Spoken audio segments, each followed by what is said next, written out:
10 ways to lose all of your money RVing.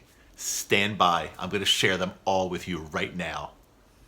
Hey there, what's going on? Welcome back. I'm Dr. Dave, the RV dummy.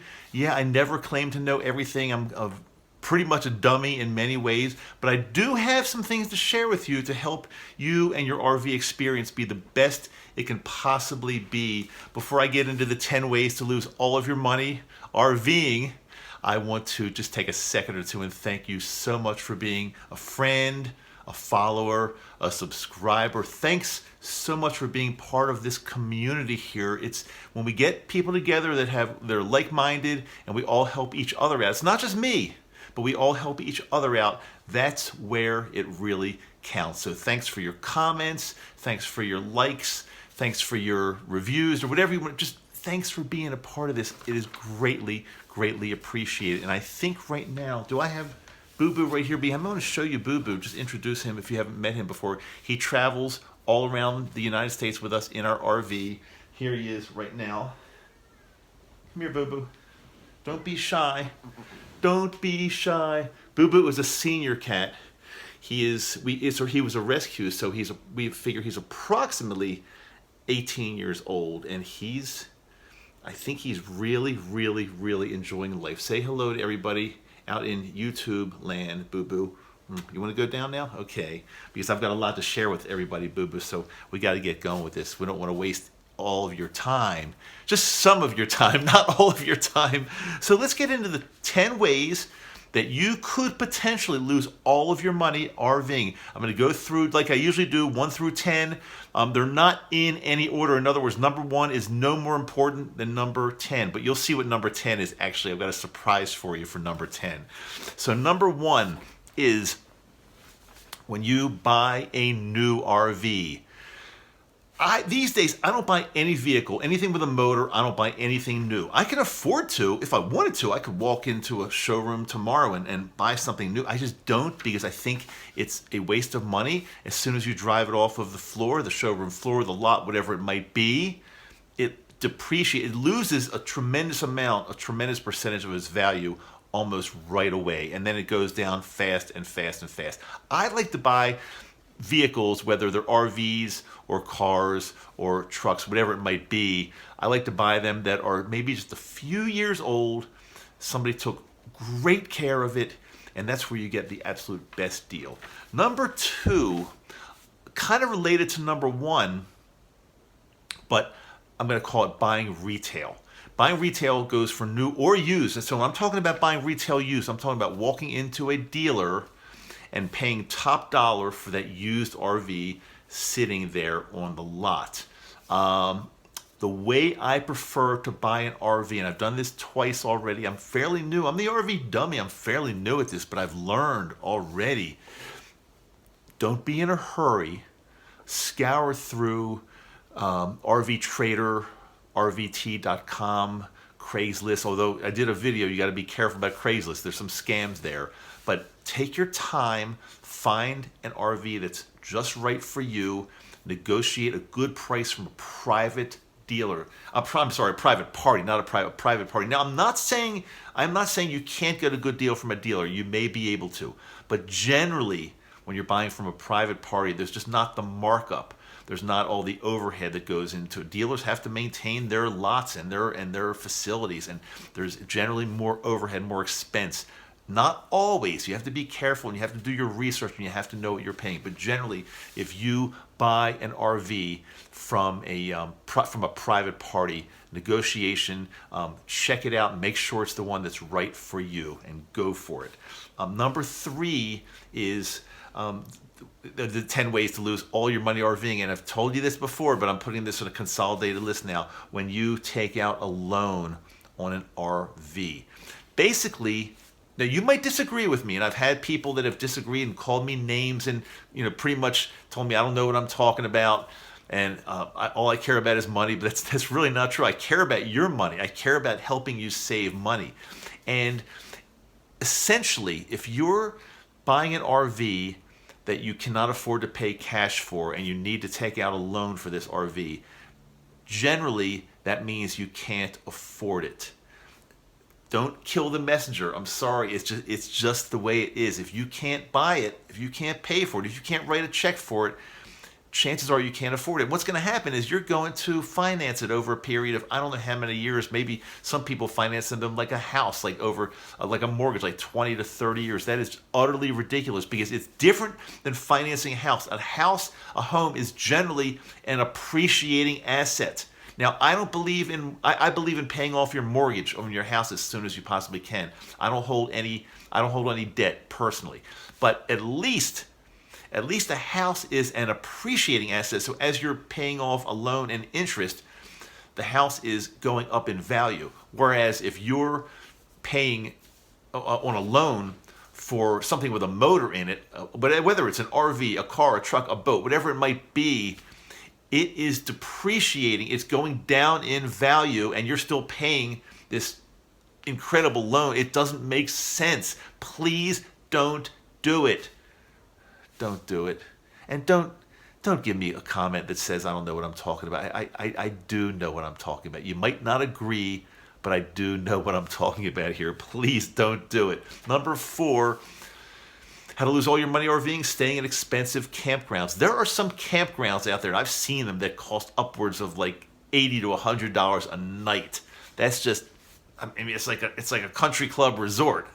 One of the reasons we get into RVing, at least me, one of the reasons we get in is to save a little bit of money and see some beauty and boondock and camp overnight areas that are free or inexpensive. I mean, I've stayed in some expensive places out of necessity sometimes we want to, but generally I do not stay in expensive campgrounds.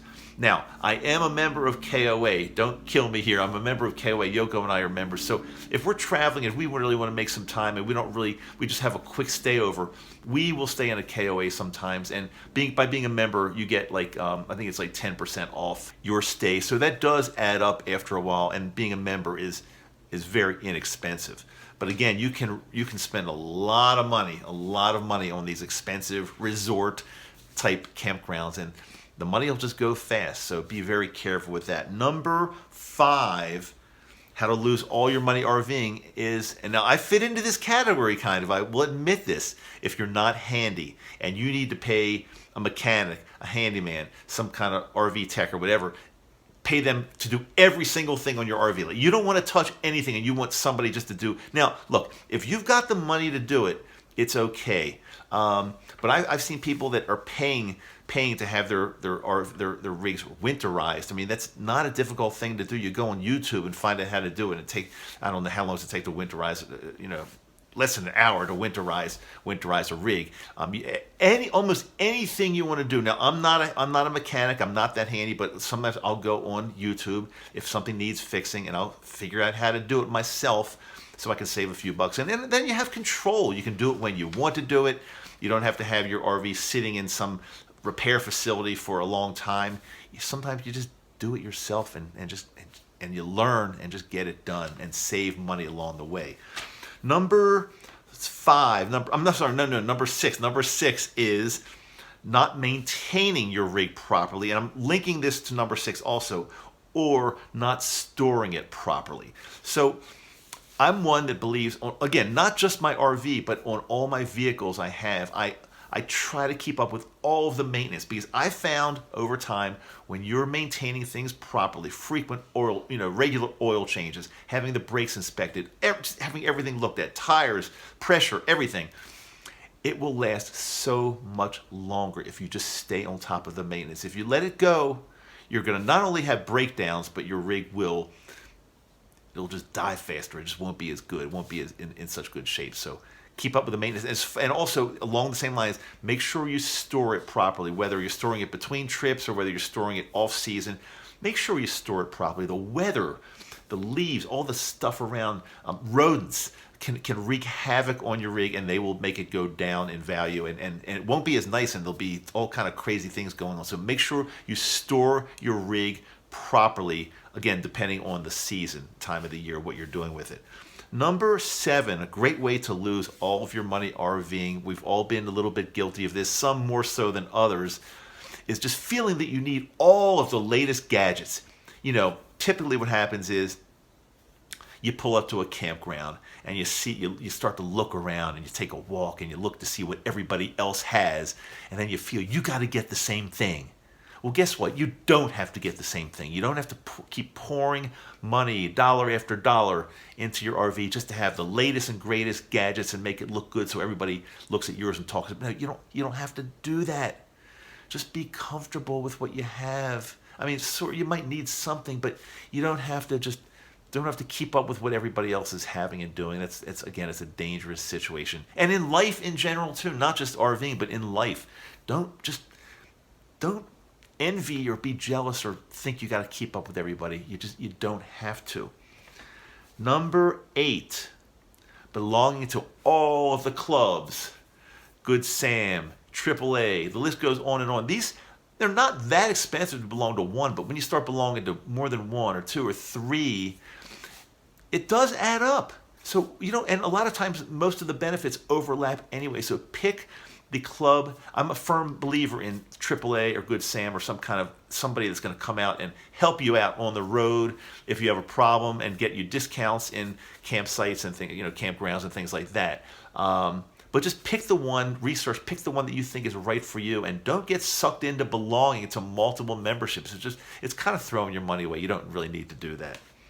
Number 9, frequently trading in your rig because you want to upgrade. You decide that you don't want a Class A, you want a Class C, you want a Class B, you want you want a travel trailer, you want a fifth wheel, you want a pop-up camper, no. Research it, buy what you think you need, be comfortable in it at least for a few years. Don't trade in every year, every 6 months. I know some guy that trades in for some reason he gets itchy to keep getting a new one, or like an upgrade or something. You're gonna waste money on both ends of that deal, selling and buying. Don't do it. Number 10, guess what? Can you guess what number 10 is?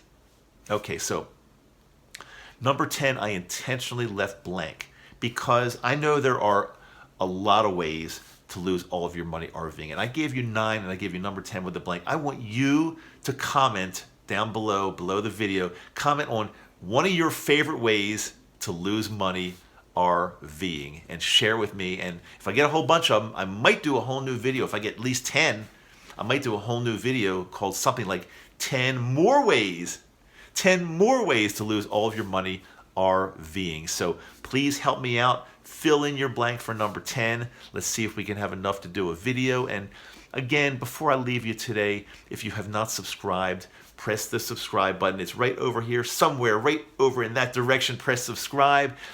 If you have any like-minded friends or anybody that's thinking about getting into RVing, share my channel with them, the RV Dummy. Again, I'm here. I don't have anything to sell. I don't have an ulterior motive. I'm not trying to get 50,000 subscribers so I can make a ton of money on YouTube.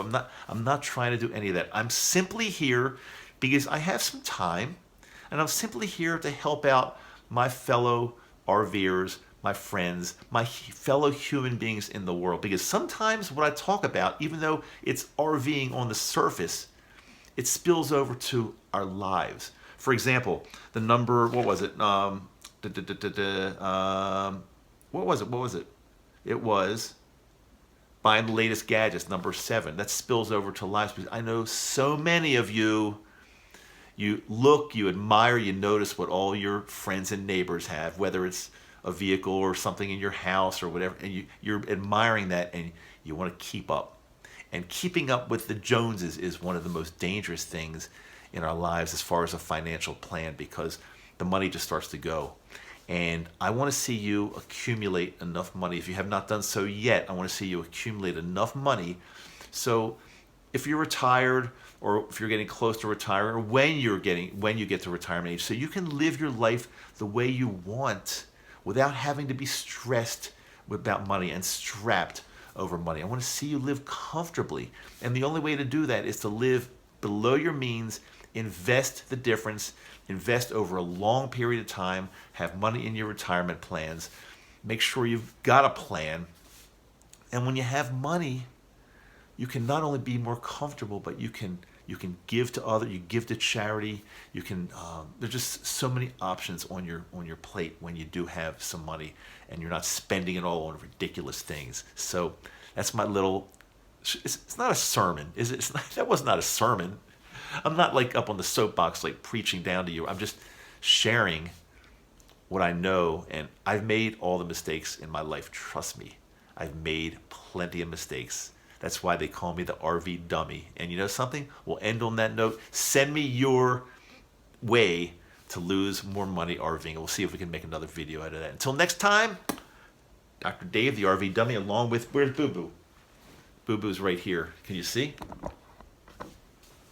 There he is. He's very comfortable just right behind me here. And we're in Utah right now. We're enjoying the beautiful, beautiful, I'm looking around, the mountains, the snow, the landscape. It's beautiful. When you have an RV, you can go wherever you want. And just so you know, I'm not in my, this is not my RV. Like when you look at, I'm not in my RV right now. So I don't want you to think that this is, I've got some kind of tremendous mansion RV. No, we drive around in a Class B Pleasureway. It's small, but it's big enough for me, Yoko, wherever she is. She's in Japan right now. Actually, she took a little, she's taken 8-9 days off. She had to go back to Japan for something, and Boo Boo. It's big enough for us. We love it. Until next time, RV Dummy. See you later. Bye.